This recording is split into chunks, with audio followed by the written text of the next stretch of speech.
Nous sommes présentement dans le module 9.2, le module qui se porte sur les modalités d'évaluation par l'apprenant. On parle un peu plus les avantages et les limites sur la participation de l'élève dans son évaluation. Quand nous avions abordé le thème de la fonction de l'évaluation, nous avons vu que les élèves peuvent être acteurs de l'évaluation. En classe, donc, il existe 3 formules pour impliquer l'élève dans son évaluation. L'auto-évaluation que nous avons commencé à aborder dans la première partie, donc le module 9.1, et que nous continuons à en parler dans ce module. Ensuite, la coévaluation enseignant-élève. Et la troisième, c'est la coévaluation entre pairs. À titre de rappel, la coévaluation est destinée à l'élève et à un pair ou à l'enseignante ou l'enseignant. L'élève s'auto-évalue à partir des critères spécifiques et il reçoit une rétroaction sur sa réalisation, sa stratégie ou sa compétence de la part d'un pair ou de son enseignante ou enseignant à partir des mêmes critères. Ces informations lui donnent des pistes pour s'améliorer.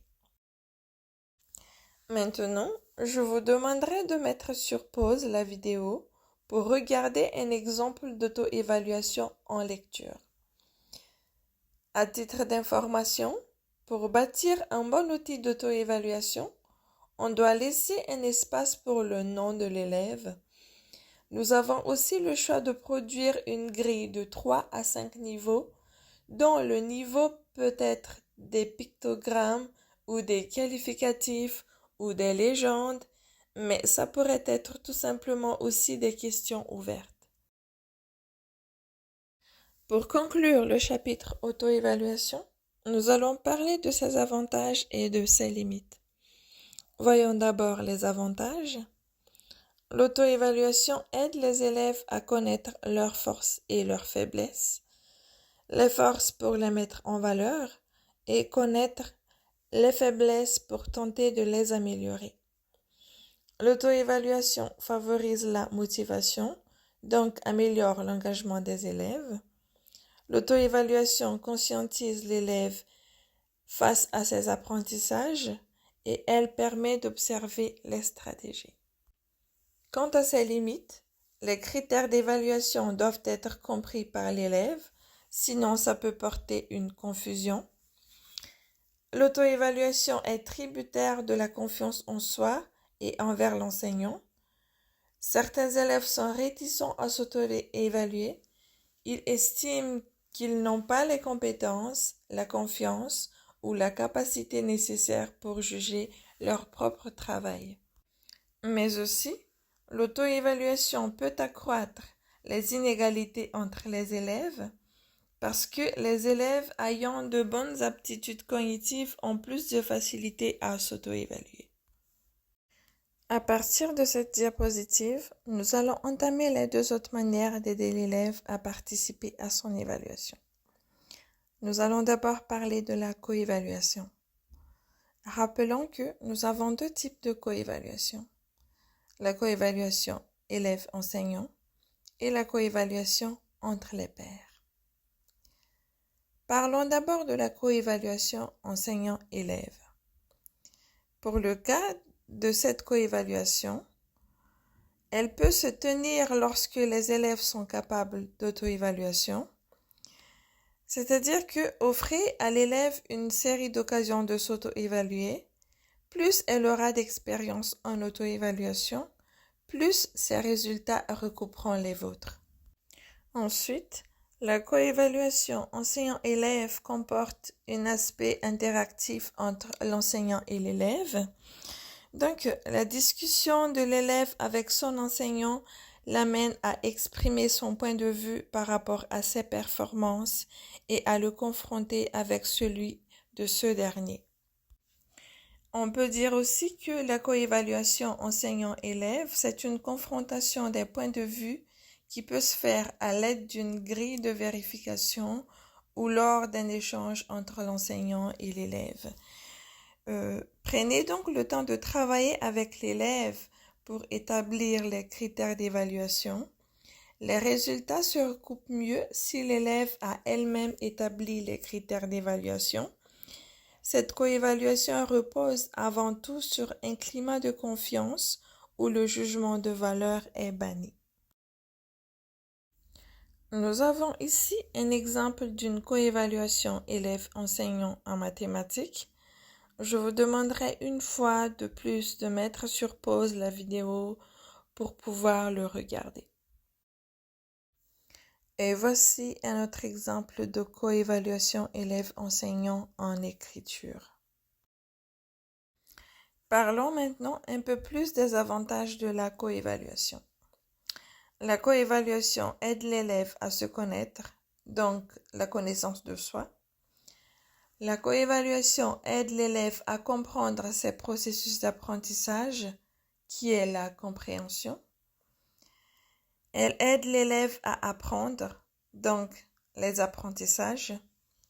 La coévaluation aide l'élève à s'autoréguler, donc on parle de l'autorégulation. La coévaluation aide l'élève dans le développement de ses habiletés sociales. Et enfin, la coévaluation aide l'élève à accepter le regard constructif des autres sur lui. Et pour finir le chapitre de la coévaluation, nous continuons à aborder encore les avantages de cette coévaluation, mais aussi de ses limites. Voyons d'abord les avantages. La coévaluation conscientise l'élève face à ses apprentissages. Elle permet à l'enseignant d'observer les stratégies. Elle développe les habiletés à communiquer de l'élève. Et quant à ses limites, la coévaluation, donc, il faut que les critères d'évaluation doivent être compris par l'élève. La coévaluation doit se réaliser dans un climat dépourvu de stress. L'enseignant doit donc également créer une atmosphère où les élèves ne craignent pas de prendre des risques tout en comptant facilement sur le soutien de l'enseignant. Et la coévaluation est tributaire de la confiance en soi et envers l'enseignant. Maintenant, nous abordons le dernier point concernant la participation de l'élève dans son évaluation. Ce sont des évaluations faites en coopération avec un ou plusieurs pairs. L'évaluation par le pair se repose sur l'idée qu'un élève regarde d'un œil critique le travail d'un de ses pairs en référant aux résultats d'apprentissage et aux critères établis. Elles fournissent à l'élève la rétroaction sur sa réalisation, sa stratégie, sa compétence. Elles peuvent également être utilisées pour évaluer un travail fait en équipe. Les élèves évaluent leur démarche à partir des critères spécifiques. Ces informations leur donnent des pistes pour s'améliorer. En plus de maximiser les avantages d'exercice, cette démarche minimise l'influence des préjugés qu'un élève peut avoir. Nous avons ici un exemple d'évaluation par les pairs ou évaluation mutuelle. Et là, nous avons un autre exemple d'évaluation par les pairs en danse. Comme le cas de la coévaluation, l'auto-évaluation, l'évaluation par les pairs a aussi ses avantages et ses inconvénients. L'évaluation par les pairs aide à la compréhension des critères. Elle favorise l'engagement. Elle développe les habiletés d'empathie des élèves. En effet, l'évaluation par les pairs permet également la présence d'échanges affectifs entre les différents acteurs et engendre ainsi un travail d'équipe dans lequel la communication verbale ou écrite, la négociation et l'acceptation des critiques sont importantes. Quant à ses limites, on parle beaucoup de la difficulté de certains élèves à critiquer leurs amis. Effectivement, certains étudiants éprouvent des difficultés à porter un jugement sur la performance d'un père. On parle également d'une possibilité d'un refus d'accepter la rétroaction de leur père.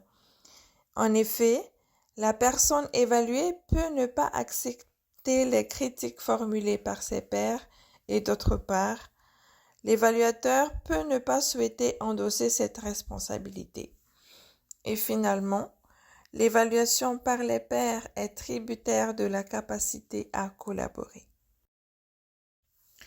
Pour aider les élèves à coévaluer, non seulement il faut leur permettre de s'exercer à le faire, mais il faut aussi leur fournir des outils leur permettant de réaliser efficacement et adéquatement cette tâche complexe d'évaluation. L'enseignant doit donc former les élèves sur la façon d'évaluer leur pairs. Il doit établir des critères d'évaluation explicites.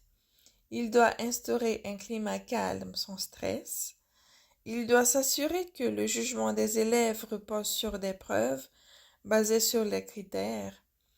Il doit éduquer les élèves au respect entre eux. Il doit aider les élèves à accepter la critique des autres. Plus les élèves seront amenés à s'auto-évaluer ou à évaluer leurs pairs, meilleur sera leur jugement.